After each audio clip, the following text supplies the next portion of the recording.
Bienvenue sur la chaîne Patton. Aujourd'hui, nous allons examiner la gamme de postes à souder TIG à l'argon de la série standard TIG. Ces appareils sont conçus pour le soudage TIG en courant continu des pièces en métaux non ferreux et ferreux. La série standard TIG comprend des modèles avec un courant nominal allant de 200 à 350 ampères et un facteur de marche allant jusqu'à 70%. Les appareils fonctionnent dans les modes suivants. TIG DC, il s'agit du soudage à l'arc sous argon avec une électrode en tungstène en courant continu. Spot, soudage par point.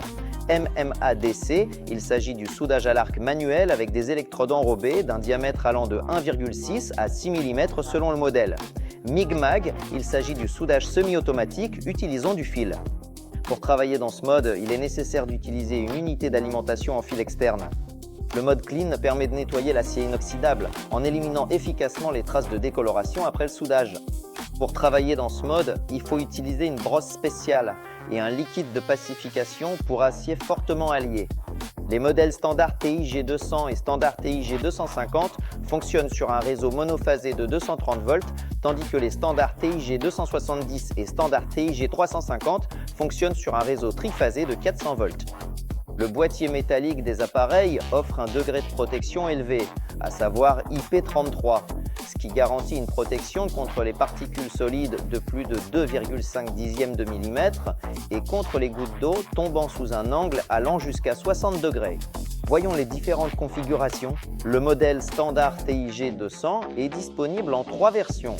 Sans torche, pour permettre de choisir soi-même l'option la plus adaptée à des tâches spécifiques, ainsi que dans des versions équipées de torches des fabricants Abicor Binzel et Blackwolf, et d'un câble en cuivre avec pince de masse. Les modèles standard TIG 250, 270 et 350 sont livrés sans torche. Tous les modèles sont équipés d'une sangle pour le transport à l'épaule et d'un manuel d'utilisation. De plus, les modèles standard TIG 200 et 250 sont fournis avec une mallette de transport robuste et résistante au choc de la marque Patton. Grâce à la nouvelle architecture matérielle, l'équipement réagit plus rapidement au changement de paramètres, ce qui a un effet positif sur la qualité du cordon de soudure. Le grand écran LCD avec interface graphique et l'encodeur permettent un réglage simple et intuitif de l'appareil selon le mode choisi. Passons maintenant en revue les principaux paramètres des modes de soudage. Sur tous les appareils de soudage TIG Patton, par défaut, seul le paramètre principal du mode de soudage en cours peut être modifié, tandis que le menu des fonctions supplémentaires est verrouillé. Pour déverrouiller l'accès complet au réglage, il faut appuyer et maintenir l'encodeur pendant plus de 3 secondes et demie jusqu'à l'apparition de l'icône de cadenas ouvert, ce qui indique que le déblocage a réussi. Cette fonction a été mise en place afin d'éviter toute modification accidentelle des paramètres critiques et s'adresse avant tout à l'utilisateur expérimenté. Le déverrouillage donne à l'utilisateur accès à tous les paramètres et réglages. Passons en revue les paramètres à l'exemple du mode principal de soudage de l'appareil TIG DC. Pour changer les modes de soudage, nous utilisons le bouton Mode. Examinons le mode le plus complet. Dans ce mode, nous allons utiliser l'amorçage de l'arc sans contact HF 2 temps. L'appareil permet également de choisir des options d'amorçage telles que HF 4 temps, c'est-à-dire un amorçage sans contact et un fonctionnement en 4 temps du bouton sur la torche, ce qui permet de soulager la main du soudeur lors de la réalisation de longs cordons de soudure. La fonction Lift permet l'amorçage de l'arc en touchant la pièce avec l'électrode en tungstène sans utiliser l'amorçage haute fréquence. C'est particulièrement utile dans les environnements sensibles aux impulsions électromagnétiques où l'utilisation de l'amorçage sans contact est interdite. Cette méthode propose également les options de fonctionnement du bouton sur la torche en mode 2T et 4T qui permettent de contrôler la vanne de gaz de protection de l'appareil ainsi que la montée ou la descente du courant de soudage. Réglons les 2 premiers paramètres du mode. Le temps de prépurge du gaz crée un environnement protecteur pour l'amorçage de l'arc. Le courant initial est l'intensité qui est envoyée à l'électrode lors de l'appui sur le bouton de la torche afin d'assurer un amorçage progressif de l'arc et d'éviter que l'électrode ne colle. En mode 4T, le courant de démarrage est le courant appliqué à l'électrode jusqu'au passage au courant principal. Ensuite, nous réglons le temps de montée du courant. C'est le temps nécessaire pour que le courant initial atteigne le niveau du courant principal. Ça permet d'éviter les brûlures au démarrage. Le courant de soudage principal est le courant utilisé pour effectuer la majeure partie des travaux de soudage sur la pièce. Le temps de chute du courant permet une diminution progressive du courant jusqu'au niveau indiqué dans le paramètre courant de soudage du cratère. Le courant de soudage du cratère est un paramètre qui règle jusqu'à quel niveau le courant principal va descendre afin que le soudeur puisse terminer correctement le cordon et éviter la formation d'un cratère dû au refroidissement du métal. Le temps de post-gaz empêche l'oxydation du cordon pendant le refroidissement et sert également à refroidir l'électrode en tungstène. Le mode spot ou soudage à froid est conçu pour le soudage par points. Grâce à la possibilité de régler une durée de pointe très courte, on évite le phénomène négatif de surchauffe de la zone autour du cordon.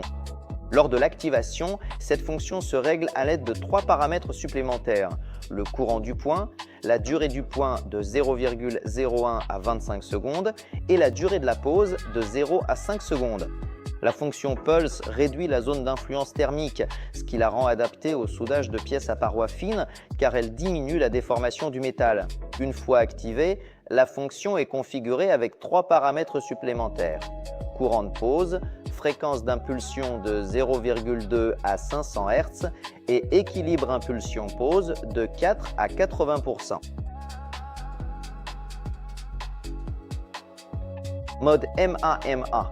Dans ce mode, seul le paramètre principal, le courant de soudage, est réglable et après déverrouillage, des paramètres tels que la puissance de démarrage à chaud, une augmentation de courte durée du courant lors de l'amorçage de l'arc pour un démarrage facile, ainsi que lors de l'utilisation d'électrodes sans préchauffage sont disponibles.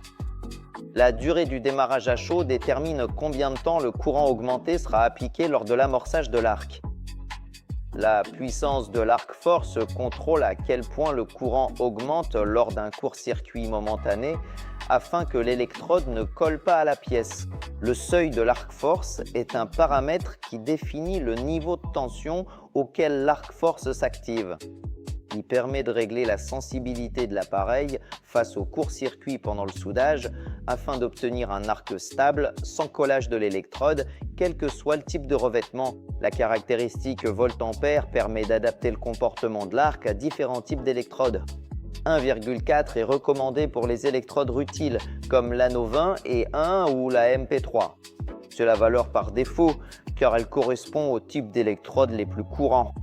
La valeur 1 est destinée aux électrodes à enrobage basique UONI 13/55 et de 0,2 à 0,6 pour les électrodes à enrobage cellulosique. Cette caractéristique améliore la stabilité du soudage et empêche l'électrode de coller. Le mode d'arc court est conçu pour le soudage avec une longueur d'arc minimale afin qu'il ne s'étire pas trop, ce qui est nécessaire pour certaines tâches de soudage.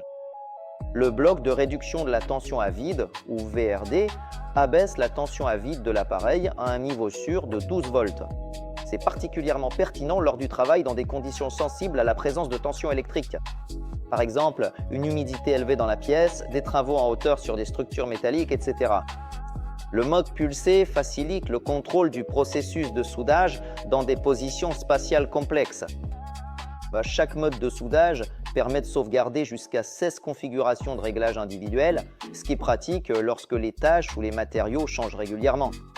Si vous maintenez l'encodeur enfoncé pendant quelques secondes, vous revenez rapidement au paramètre principal du courant de soudage, ce qui permet d'apporter rapidement les modifications nécessaires pendant le travail. Si l'utilisateur s'est perdu dans les réglages et ne parvient plus à s'y retrouver, il est facile de les réinitialiser aux paramètres d'usine. Pour cela, il suffit d'appuyer et de maintenir l'encodeur pendant plus de 10 secondes, sans tenir compte de l'icône du cadenas. Un compte à rebours s'affichera à l'écran 3, 2, 1. Et dès que vous verrez 3 zéros, tous les paramètres du mode de soudage actuel seront réinitialisés aux valeurs standards d'usine. La réinitialisation s'effectuera séparément pour chaque mode. Cela permet de ne pas perdre les réglages individuels précédemment enregistrés dans les autres modes. Tous les appareils de la série Standard TI peuvent servir de source de courant de soudage pour le soudage semi-automatique, car ils disposent pour cela de la caractéristique volt-ampère nécessaire à la sortie des bornes de puissance. Pour travailler dans ce mode, il est nécessaire d'utiliser un appareil avec un dévidoir externe, par exemple de la série Paton Feeder. Tous les modèles d'unités d'alimentation de fil externe Paton sont équipés des connecteurs nécessaires pour un raccordement rapide et facile à la source d'alimentation. Met krap. Comme nous l'avons dit précédemment, ce mode permet de nettoyer l'acier inoxydable en éliminant efficacement les traces de variabilité post-soudage. Pour cela, branchez le câble de la brosse Paton Brush sur la borne négative, connectez le câble de masse à la borne positive et fixez-le sur la pièce. Sur l'appareil, sélectionnez le mode Clean et réglez la tension souhaitée entre 8 et 12 volts.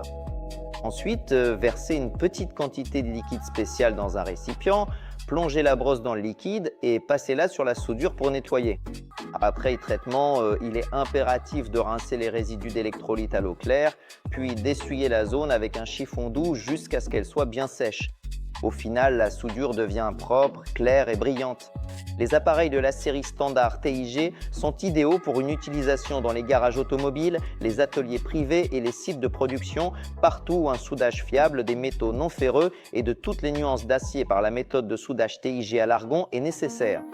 Tous les appareils onduleurs Paton sont le fruit du travail de notre propre département de conception, basé sur de nombreuses années d'expérience et des solutions d'ingénierie uniques, utilisant des composants de haute qualité provenant des principaux fabricants mondiaux, ce qui garantit un fonctionnement stable, précis et fiable de l'équipement. Paton, ce sont des solutions intelligentes créées par des ingénieurs ukrainiens pour la soudure professionnelle. Merci à tous d'avoir regardé. Si cela vous a plu, abonnez-vous à notre chaîne et laissez un like. À bientôt pour de nouvelles vidéos et des revues passionnantes.